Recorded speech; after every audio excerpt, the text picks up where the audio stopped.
नमस्कार, बहुत स्वागत है आप सभी का। आप देख रहे हैं स्पेशल रिपोर्ट, आपके साथ मैं हूं ममता तिवारी।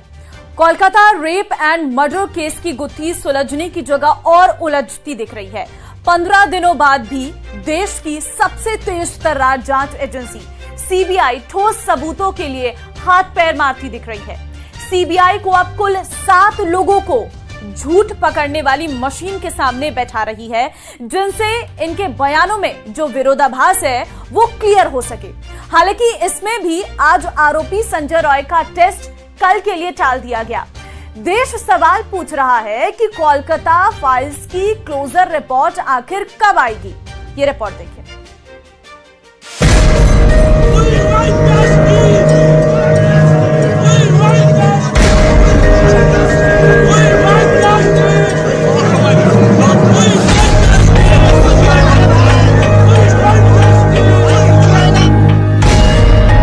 दीवारों और बंद दरवाजों के पीछे वो चीखती रही।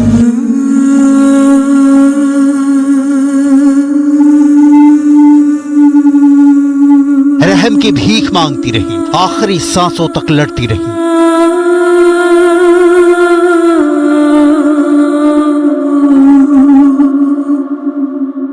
जबकि ना उसने कम कपड़े पहने थे, ना वो आधी रात घर से निकली थी, ना सुनसान सड़क पर थी।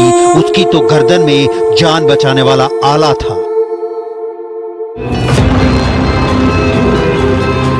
फिर भी उसे नोचा गया, खसोटा गया, असमत लूटी गई, मौत के मुंह में झोंक दिया गया। हैवानियत की सन्न कर देने वाली कहानी, द कोलकाता फाइल्स।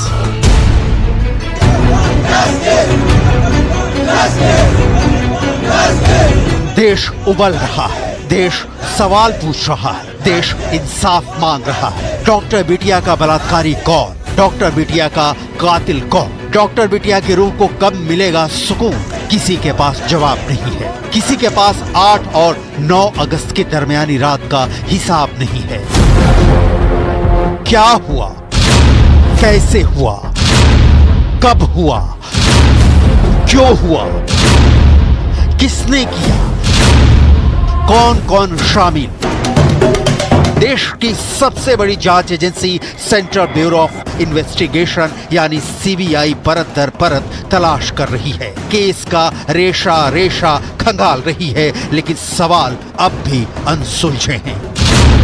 15 दिन बाद कितने मिले सबूत? कितने मिले गवाह?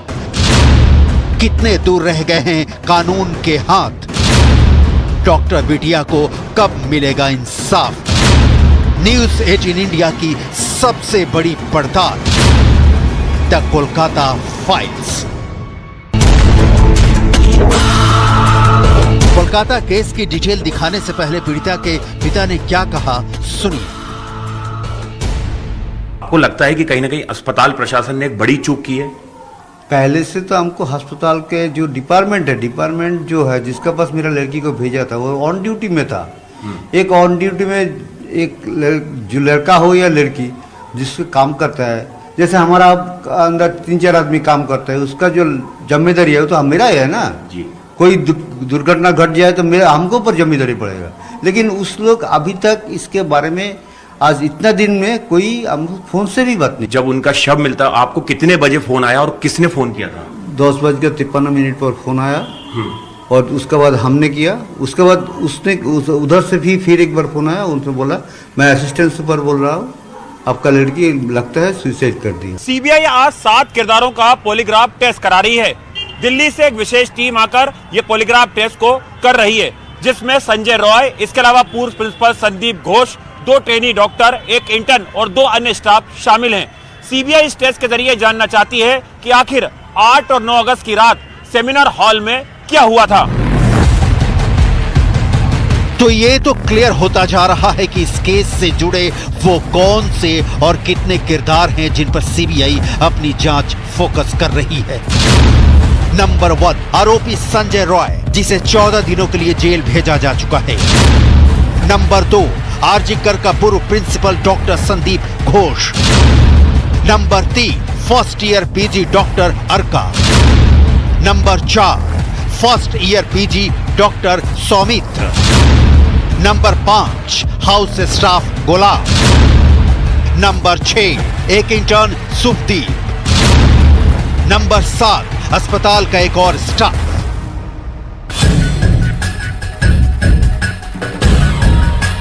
इन सबको पॉलीग्राफी टेस्ट से गुजरना होगा। Doctor rape and murder case की कड़ियां बहुत उलझी हुई हैं। सीबीआई का मानना है कि जो भी बयान उसने अब तक दर्ज किए हैं उसमें कई बयान ऐसे हैं जिनमें विरोधाभास है। सीबीआई ने सुप्रीम कोर्ट में इस बात को लेकर यहां तक दावा किया कि कोलकाता पुलिस ने क्राइम सीन को सुरक्षित नहीं रखा। बड़ा सवाल यह भी है कि सीबीआई ने जिस क्राइम सीन के सीएफएसएल के एक्सपर्ट के जरिए जांच करवाई, क्या सीएफएसएल के एक्सपर्ट छुपे हुए सबूत नहीं तलाश कर पा रहे?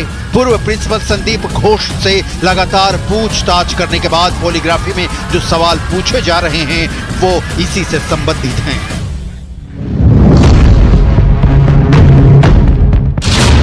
आपको वारदात की खबर किसने दी? सेमिनार हॉल के पास मरम्मत क्यों कराया? आपने पुलिस को सूचना तत्काल क्यों नहीं दी? पहला जो सबसे पहले मैंने पकड़ा था वो स्टूडेंट लोग को फेल करवाते थे। फेल करा करके उनसे पैसे अच्छे खासे रकम वसूलते थे और जो उनके बात नहीं सुनते थे, कुछ उसमें स्टूडेंट थे जो ये पैसा को कलेक्ट करते थे। फिर उन्हीं जूनियर स्टूडेंट को वो शराब पिलाते थे, उनको पैसे का लालच लत लगाते थे। इसके अलावा बहुत सारा बेआईनी काम, जैसे बॉडी का लेके, जैसे डेड बॉडी का लेके तस्करी करना, जैसे बायोमेडिकल वेस्ट का मैंने बताया था, इसको भी मैंने एक्सपोज किया था।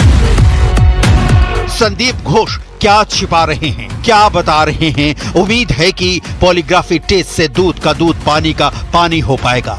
लेकिन उस रात क्या हुआ था, इस गुत्थी को समझने के लिए सबसे पहले सीक्वेंस समझना होगा। सूत्रों के मुताबिक 8-9 अगस्त की रात वारदात की टाइमलाइन इस तरह से है। पीड़िता और 2 फर्स्ट ईयर के छात्र अर्का और सौमित्र ने 12 बजे रात को साथ में डिनर किया। इसके बाद वो सेमिनार रूम में गए जहां वो 1:30 से 2 बजे तक रहे और नीरज चोपड़ा का जेवलिन फाइनल देखा। सेमिनार रूम के सामने स्लीप रूम है जहां डॉक्टर आराम करते हैं। अलका और सौमित्र स्लीप रूम में गए जबकि पीड़िता सेमिनार रूम में आराम करने लगी। गुलाम ने 2:45 बजे तीसरी मंजिल पर जाने की बात कही जबकि सुखदीप ने कहा कि वो इंटर्न रूम में था। तीनों कमरे, सेमिनार हॉल, स्लीप रूम और इंटर्न रूम तीसरी मंजिल पर एक दूसरे के पास हैं।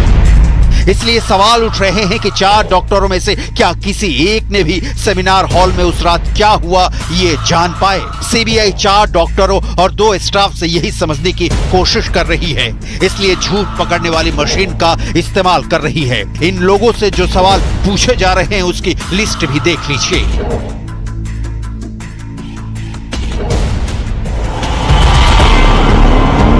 खाना खाने के बाद आप कहां गए? क्या आपने पीड़िता की चीख सुनी? वारदात का पता चलने पर आपने क्या किया?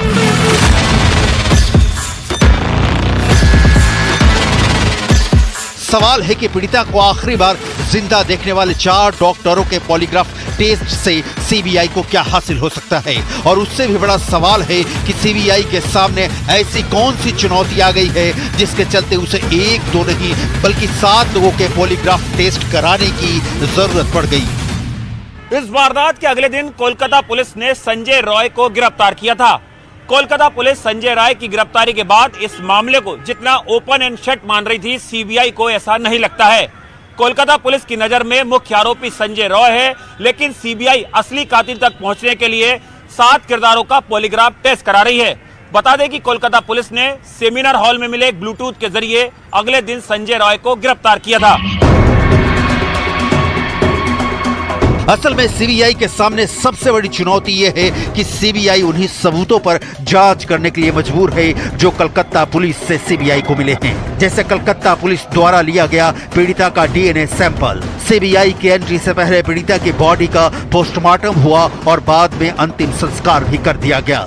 इस वजह से अब दोबारा सैंपल नहीं लिया जा सकता। सीबीआई के पास न बॉडी है न ही स्पॉट पर मौजूद पूरे साक्ष्य। मौका या वारदात पर 1 से ज्यादा लोगों के फुटप्रिंट्स भी जांच में अड़चन पैदा कर रहे हैं।